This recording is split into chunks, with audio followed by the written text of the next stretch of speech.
नमस्कार दोस्तों, आज हम साइंस में फिजिक्स के पार्ट 26 को पढ़ेंगे। ठीक है, चलिए दोस्तों वीडियो स्टार्ट करते हैं। दोस्तों पहला प्रश्न है, यक्ष किरण है, बताइए इसका आंसर।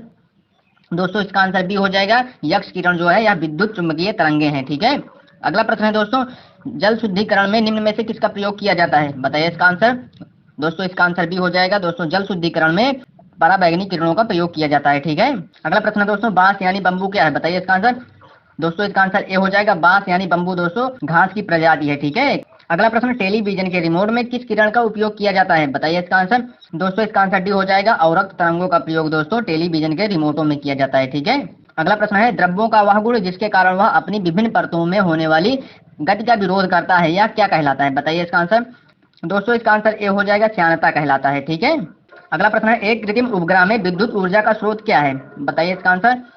दोस्तों इसका आंसर सी हो जाएगा। दोस्तों विद्युत ऊर्जा का स्रोत कृत्रिम उपग्रहों में जो होते हैं वह सौर सेल होते हैं। ठीक है, अगला प्रश्न है दोस्तों, सेकंड पेंडुलम का आवर्तकाल क्या होता है, बताइए इसका आंसर। दोस्तों इसका आंसर ए हो जाएगा। 2 सेकंड होता है। ठीक है, पेंडुलम का आवर्तकाल। ठीक है, अगला प्रश्न है, सर्वाधिक तरंग दैर्घ्य किस रंग की होती है, बताइए इसका आंसर। दोस्तों इसका आंसर ए हो जाएगा। सर्वाधिक तरंग दैर्घ्य दोस्तों लाल रंग की होती है। ठीक है, और दोस्तों सबसे कम तरंग दैर्घ्य दोस्तों बैगनी रंग की होती है। ठीक है, अगला प्रश्न है दोस्तों, सबसे कम आवृत्ति किस रंग की होती है, बताइए इसका आंसर। दोस्तों इसका आंसर भी हो जाएगा। लाल रंग की दोस्तों आवृत्ति जो होती है यह सबसे कम होती है। ठीक है, लेकिन दोस्तों लाल रंग की तरंग दैर्घ्य जो होती है दोस्तों यह सर्वाधिक होती है, इसीलिए दोस्तों इसकी जो आवृत्ति होती है दोस्तों यह सबसे कम हो जाती है। ठीक है, दोस्तों ध्यान रखना, जिसकी तरंग दैर्घ्य दोस्तों सर्वाधिक होगी दोस्तों उसकी आवृत्ति सबसे कम होगी। ठीक है, और दोस्तों जिसकी आवृत्ति सबसे कम होगी दोस्तों उसकी तरंग दैर्घ्य सर्वाधिक होगी, और दोस्तों जिसकी आवृत्ति सबसे ज्यादा होगी और दोस्तों उसकी तरंग दैर्घ्य सबसे कम होगी। ठीक है, जैसे देखिए दोस्तों यहाँ दोस्तों आवृत्ति बैगनी रंग की यहाँ दोस्तों सबसे ज्यादा होगी। ठीक है, और दोस्तों यहाँ इसकी तरंग दैर्घ्य सबसे कम है। ठीक है, अगला प्रश्न है, सर्वाधिक आवृत्ति किस रंग की होती है, बताइए इसका आंसर।